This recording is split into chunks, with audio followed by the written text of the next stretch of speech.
Heute wollen wir uns mit einer interessanten Fallstudie zur internationalen Steuergestaltung befassen.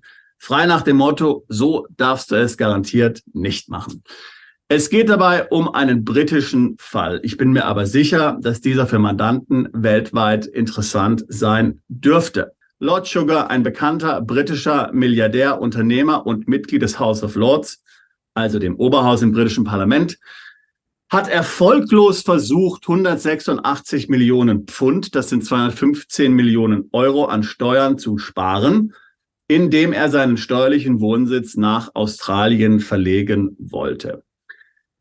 In UK und Australien ist Sugar auch einer breiten Öffentlichkeit als Moderator der sehr erfolgreichen Reality-TV-Show The Apprentice vertraut, welche wiederum ein Ableger des US-Originals mit Donald Trump ist, wo ja Donald Trump vor seiner Wahl zum Präsident Moderator war.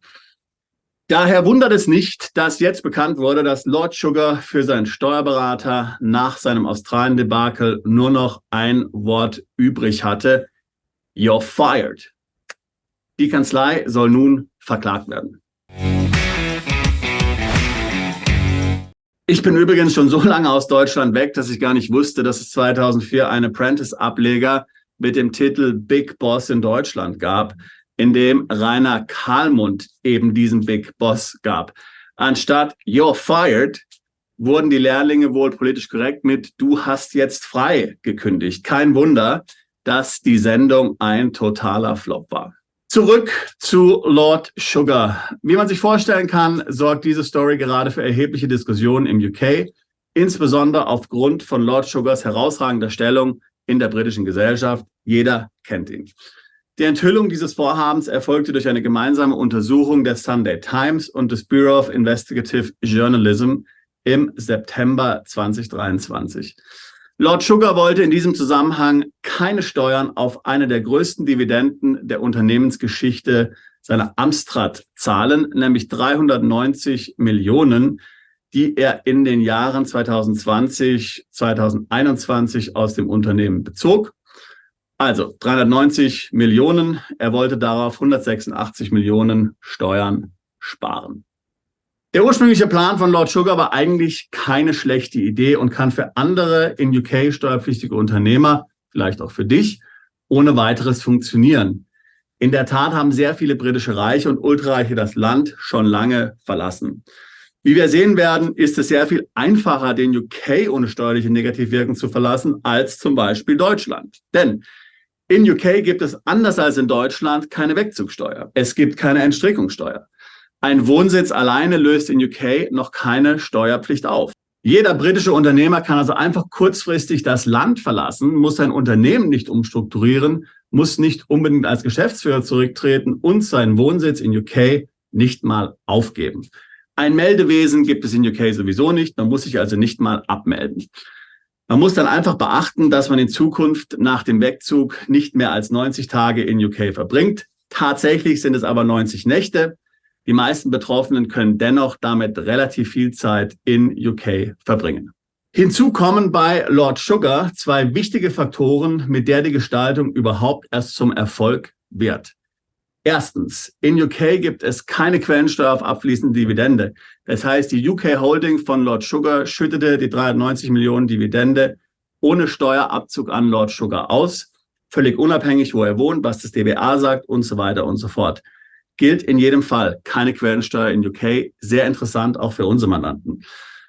Und ganz wichtig, in Australien sind Auslandseinkünfte von neu zuziehenden Ausländern in den ersten 3 Jahren steuerfrei, wenn man ein temporäres Visum hat und keinen australischen Ehepartner. Lord Sugar hatte eben durch seine Mitwirkung bei The Apprentice ein temporäres Arbeitsvisum in Australien, hat also eigentlich alle Boxen getickt. In Kombination boten also diese 5 Faktoren eine scheinbar perfekte steuerliche Gestaltung an. Jetzt fragen wir uns natürlich alle, was ist passiert? Warum hat es nicht funktioniert? Woran ist das Vorhaben also gescheitert? Was die Steuerberater von Lord Sugar nicht realisiert haben, ist, dass Mitglieder des britischen Parlaments immer in UK unbeschränkt steuerpflichtig sind, was ja auch irgendwo Sinn macht, wenn du Parlamentarier bist. Das entsprechende Gesetz gilt seit 2010 und prompt legten damals genau aus diesem Grund etliche Lords im britischen Oberhaus ihr Amt nieder.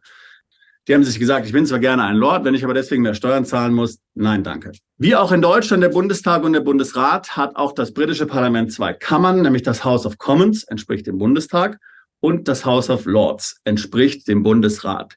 Das Gesetz gilt also sowohl für die Abgeordneten als auch die Lord. Dort bei den Lords ist Lord Sugar ein Mitglied auf Lebenszeit. So ist es in UK üblich. Er hätte einfach vor dem Umzug sein Amt niederlegen können und dann das Land verlassen müssen. Rückwirkend funktioniert natürlich dieser Rücktritt nicht. Warum seine Steuerberater ihn darauf nicht hingewiesen haben, ist mir schleierhaft. Was sind die Konsequenzen gewesen für Lord Sugar? In UK gibt es keinen Steuerbescheid. Man reicht seine Steuererklärung ein, berechnet die fällige Steuer selbst oder durch einen Steuerberater und bezahlt. Wenn man nichts von der Steuerbehörde hört, dann wurde die Erklärung akzeptiert. Sugar zog nach Australien und gab auf seine UK-Steuererklärung nur seine in UK zu versteuernden Einkünfte an. Weiß ich, hat noch Mieteinnahmen oder sowas gehabt. Die Dividende seines britischen Unternehmens ließ er weg. Die Steuerbehörde meldete sich dann relativ bald bei ihm. Ich meine, normalerweise kannst du davon ausgehen, dass diese Steuererklärungen in der Regel im UK, so ist es tatsächlich, meistens nicht geprüft werden. Aber bei den Topverdienern werden sie tatsächlich geprüft. Es gibt hier eine eigene Abteilung für diese Topverdiener. Da kriegst du also sehr, sehr persönliche Betreuung. Nun darf man sich die Briten nicht wie die deutsche Gestapo-Finanzbehörde vorstellen. Da gibt es keine Drohung, keine Ermittlung, keine Unterstellung von Steuerhinterziehung. Man fragt einfach an und bittet um Klarstellung. Man sagt einfach, man kriegt von der Steuerbehörde einen Brief und sagt, das ist der Sachverhalt, nimm doch mal dazu Stellung.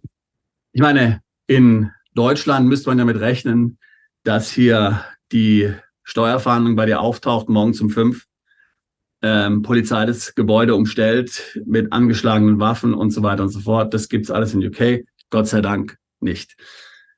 Nun, offensichtlich war es Lord Sugar recht schnell klar, dass er die Rechnung wohl den Wirt gemacht hatte. Er zog sofort nach UK zurück, bezahlte die Steuer.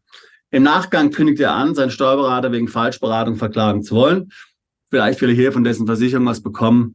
Es ist unwahrscheinlich, dass er hier mehr als die Steuerberater Honorare erstattet bekommen wird, meiner Meinung nach.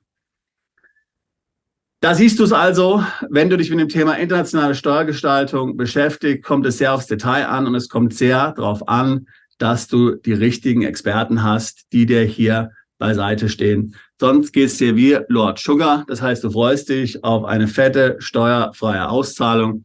Stattdessen hast du nur Stress und Ärger mit den Finanzbehörden. In Deutschland nochmal 10-mal schlimmer als in UK, wie wir gesehen haben. Wenn du dich mit dem Umzug ins Ausland beschäftigst und mit der Optimierung deiner Einnahmen, dann helfen wir dir gern dabei. Wir machen seit fast 20 Jahren nichts anderes. Wir arbeiten mit Steuerberatern, Rechtsanwälten und Experten in vielen Ländern zusammen. Wir sind hier der Single Point of Contact. Du musst dir die Kontakte nicht zusammensuchen.